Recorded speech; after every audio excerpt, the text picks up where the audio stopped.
regardless of whether you agree with certain policies from the US and from Trump and his government, whether you agree with them or not, having this uncertainty and having this toing and froing is not good for speculators' confidence in the US economy.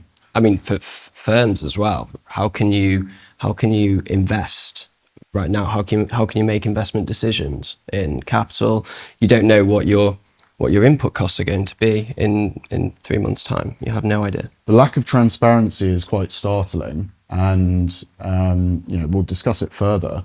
But when we've been seeing these huge headline announcements of tit-for-tat tariffs with China, to only find out about exemptions to that on Saturday morning, if you read through the fine print, must be really startling for a lot of the smaller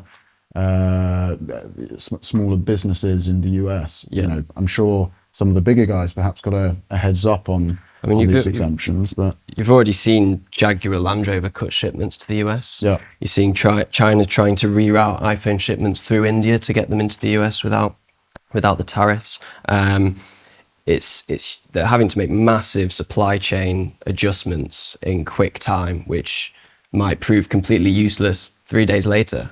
Totally. And I think if you're trying to build out manufacturing in the US, the US has lost a lot of its comparative advantage in manufacturing. In order to get that back, you need huge amounts of capital investment, one way or another. And this is probably not the sort of thing that inspires confidence in... And tariffing steel and aluminium imports is probably not going to be too helpful there.